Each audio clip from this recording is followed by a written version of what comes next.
Why living near your kids in retirement could be your biggest mistake. The dream of spending our golden years close to our children often feels like the perfect retirement plan. The vision is heartwarming, being there for family dinners, watching grandchildren grow up, and sharing life's precious moments together. Many see it as the natural progression of family life, a way to strengthen bonds while growing older. Yet beneath this idyllic picture lies a more complex reality. Through countless personal stories shared across various platforms and forums, a different narrative emerges, one that suggests this well-intentioned choice might lead to unexpected challenges for both parents and children. While the desire to stay connected with family is beautiful and natural, the decision to live in close proximity requires careful consideration of its potential impact on everyone involved. The delicate balance between family support and independence becomes increasingly complex as we age. While the idea of having family nearby seems comforting, many seniors express a deep-seated worry about inadvertently becoming a burden to their children. This concern isn't unfounded. As we age, our need for support naturally increases, even if we strive to maintain our independence. Our adult children typically find themselves in the most demanding phase of their lives, juggling career responsibilities, raising their own families, and managing households. Despite their loving intentions and initial enthusiasm about having parents nearby, the reality of providing regular support can create unspoken tensions. A retired teacher shared her experience on an online forum. I moved closer to my daughter thinking I would be a help with the grandchildren. Instead, I found myself increasingly dependent on her for various needs. Though she never complained, I could sense her struggling to balance everything. What started as a dream of family togetherness gradually became a source of guilt and emotional strain for both of us. The gradual erosion of personal independence often occurs so subtly that many don't notice it until significant changes have taken root. When living near our children, the convenience of asking for help can inadvertently reshape our daily routines and sense of self-reliance. What begins as occasional assistance, a ride to the doctor's office, help with groceries, or advice on daily decisions, can slowly transform into a pattern of dependency that chips away at our self-confidence and personal identity. A retired engineer's story particularly resonates with this challenge.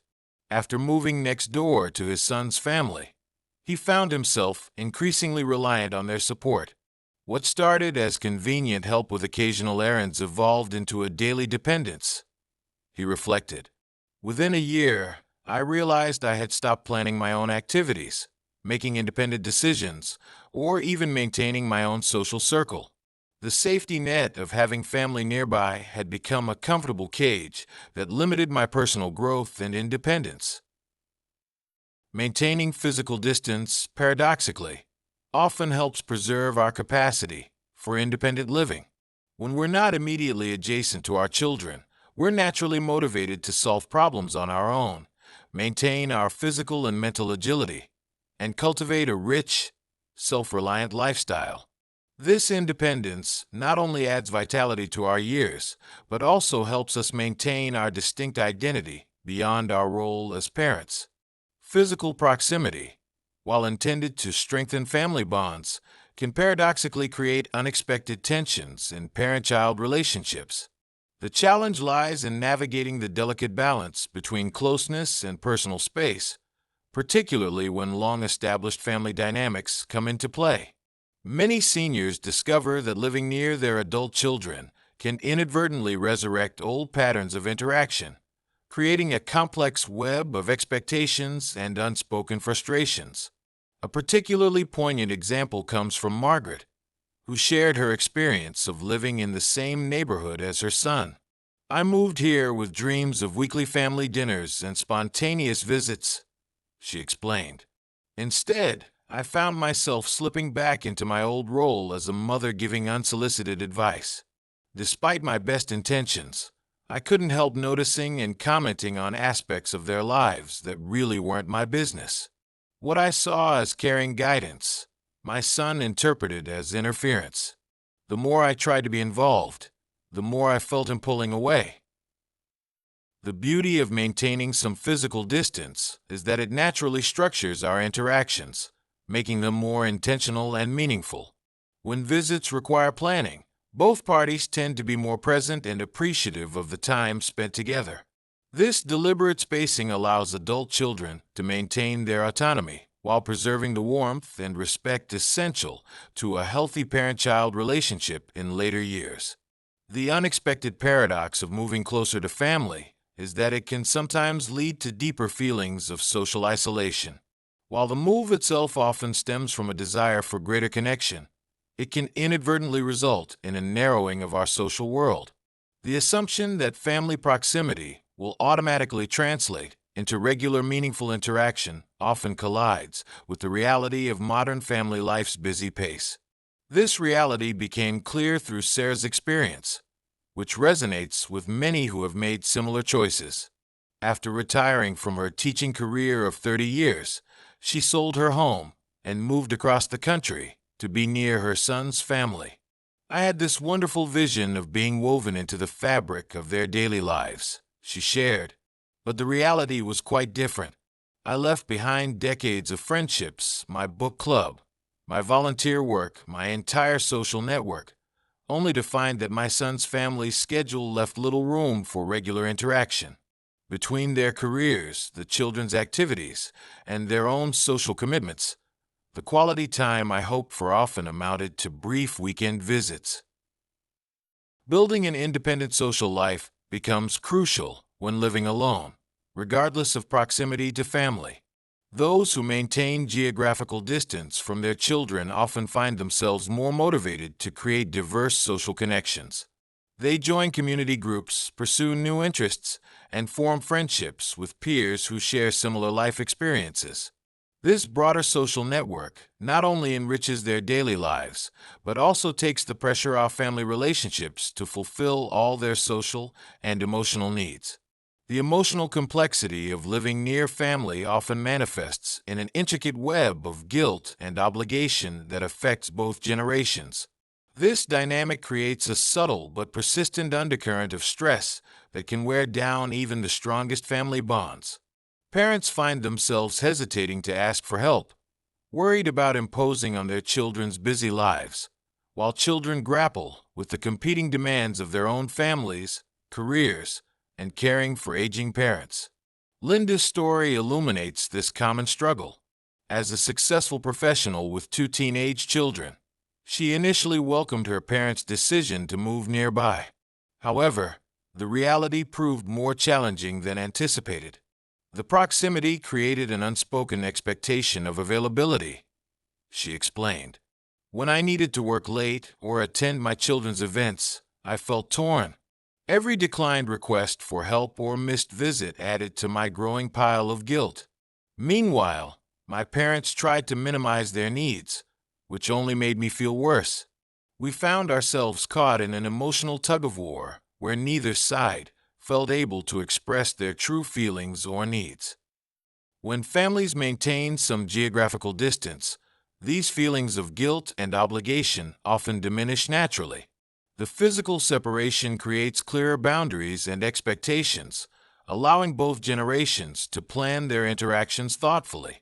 Visits become special occasions rather than obligations, and both parents and children can focus on quality time together without the weight of daily expectations.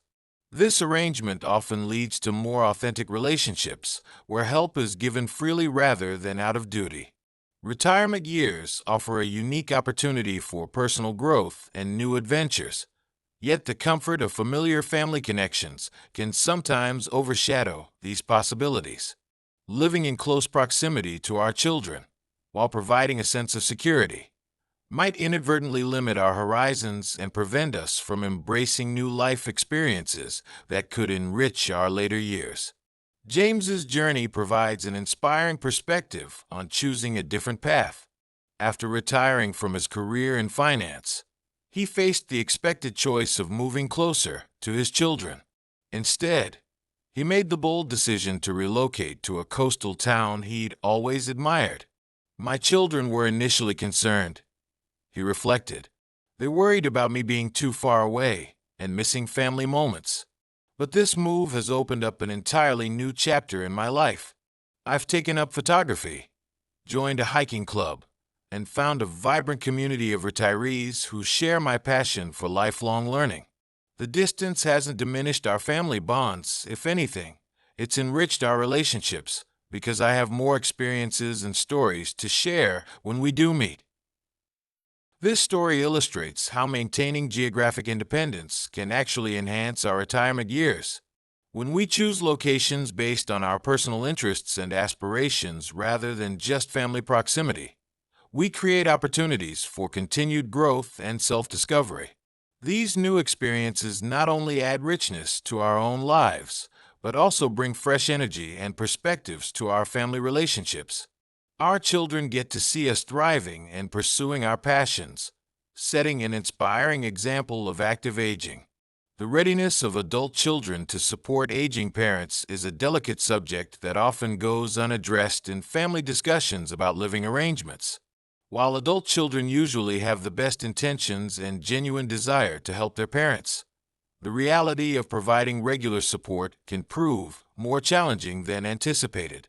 This situation becomes particularly complex when both generations haven't fully understood or discussed the implications of close proximity. Rachel's experience captures this common challenge. When her mother moved to a nearby apartment following her father's passing, both mother and daughter envisioned a supportive, mutually beneficial arrangement. The decision seemed natural and right at the time. Rachel shared, but I hadn't truly processed what it meant to be constantly available. Between managing my consulting business, raising 3 teenagers, and maintaining my marriage, I found myself stretched impossibly thin. The guilt of not being able to meet my mother's needs while struggling to maintain my own life balance became overwhelming. Despite my deep love for her, I wasn't emotionally or practically equipped for this level of responsibility. This situation highlights the importance of honest family discussions about expectations and capabilities before making significant living decisions. When families maintain some geographic distance, it often allows adult children to provide support in more sustainable ways, planning visits and assistance around their existing commitments rather than feeling constantly on call. This arrangement can help prevent burnout and preserve the quality of family relationships, allowing both generations to maintain their independence while still supporting each other effectively. Living in close proximity to our children can unexpectedly highlight generational differences in parenting philosophies, creating tension in what should be a joyful grandparent experience. The intimate view of daily family life often brings to light varying approaches to child rearing, from discipline methods to educational choices that might otherwise go unnoticed during occasional visits. Barbara's experience reflects this common challenge. As a former elementary school teacher and devoted grandmother, she moved closer to her daughter's family with hopes of being more involved in her grandchildren's lives. I was unprepared for how different modern parenting would feel, she admitted. Every day I witnessed parenting decisions that contrasted sharply with how I raised my own children. Screen time rules, dietary choices, homework expectations. These seemingly small differences became sources of constant internal struggle. Though I tried to keep my opinions to myself, my daughter could sense my disapproval, creating an underlying tension in our relationship. Maintaining some physical distance can actually help preserve the special joy of grandparenting. When visits are less frequent, we're more likely to focus on creating meaningful connections rather than getting caught up in day-to-day parenting decisions. This arrangement allows us to embrace our role as grandparents without feeling compelled to influence parenting choices, leading to more harmonious family relationships. It gives our children the space to parent according to their own values, while allowing us to fully enjoy our grandchildren during our time together. Physical proximity often creates unexpected challenges in maintaining healthy family boundaries, even among the most well-intentioned families.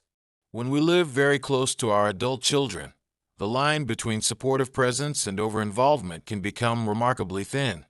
The comfortable familiarity of family relationships, combined with geographic convenience, can inadvertently lead to patterns that strain relationships over time.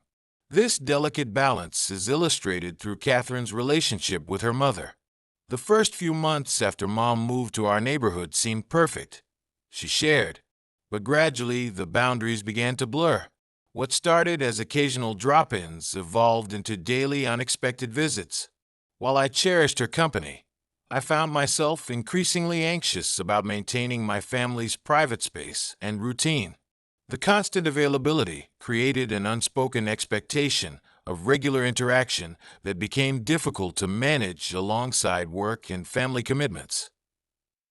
The experience of another family offers valuable insight into managing these boundaries more effectively. When Robert and his wife chose to live in a nearby town rather than the same neighborhood as their children, they found it naturally created clearer boundaries. The 20-minute drive makes all our interactions more intentional, Robert explained. We always call before visiting, plan our time together thoughtfully, and respect each other's separate lives. This structure has helped us maintain a warm relationship without the tension of overlapping daily routines. The role of grandparent, while deeply rewarding, can become unexpectedly demanding when living in close proximity to family. What begins as a desire to be part of grandchildren's daily lives can evolve into an unspoken commitment that rivals the responsibilities of a full-time job. The joy of grandparenting can become overshadowed by the weight of constant availability and expected involvement in daily childcare routines. David's experience illuminates this common challenge. After retiring from his career as an architect, he moved closer to his daughter's family, envisioning casual visits and special moments with his grandchildren. The reality proved quite different from my expectations, he reflected. What started as occasional babysitting gradually expanded into daily childcare responsibilities, school drop-offs, afternoon supervision, weekend activities. While I deeply treasure my grandchildren, I found myself longing for the retirement I had imagined, one with time for my own interests, travel, and spontaneous choices. The guilt of wanting to step back from these responsibilities created an internal struggle I hadn't anticipated. Finding the right balance in grandparenting often comes more naturally when there's some geographic distance involved. Living a bit further away allows grandparents to structure their involvement in ways that remain energizing rather than depleting. It creates natural boundaries that help preserve the special quality of grandparent-grandchild relationships while preventing the burnout that can come from excessive caregiving responsibilities. This arrangement often results in more meaningful, focused time together, where both generations can fully enjoy each other's company without the weight of daily obligations. The journey of aging brings us to many crossroads, and perhaps one of the most significant is deciding where to spend our later years. While the traditional vision of living close to our children holds undeniable appeal, experience shows us that the most fulfilling path might be one that maintains a thoughtful balance between family connection and personal independence. This insight isn't about creating distance from those we love, but rather about fostering the conditions for more meaningful relationships to flourish. When we maintain our own space, both physical and emotional, we often find that our family bonds grow stronger, not weaker. This arrangement allows each generation to thrive independently while still maintaining deep, nurturing connections. Consider it as choreographing a beautiful dance of family life, where each person has room to move freely while staying in harmony with others. When we choose to live independently, we give ourselves the gift of continued personal growth and self-discovery, while also allowing our children to fully embrace their own life journey without the weight of constant caregiving responsibilities. The most beautiful aspect of this approach is how it can transform family gatherings into truly special occasions. Rather than routine interactions tinged with obligation, visits become cherished times of genuine connection and joy. Our relationships with grandchildren remain special and unburdened by daily stresses. Most importantly, This arrangement allows us to model for our families what it means to age with grace, dignity, and purpose. Remember, choosing to maintain some geographic distance isn't about creating emotional separation. It's about cultivating the space needed for all family members to thrive. When we see our parents or grandparents living vibrant, independent lives, it inspires and reassures us about our own aging journey. In this way, we give our families not just our presence, but also the precious gift of showing them how to embrace every stage of life with wisdom and courage.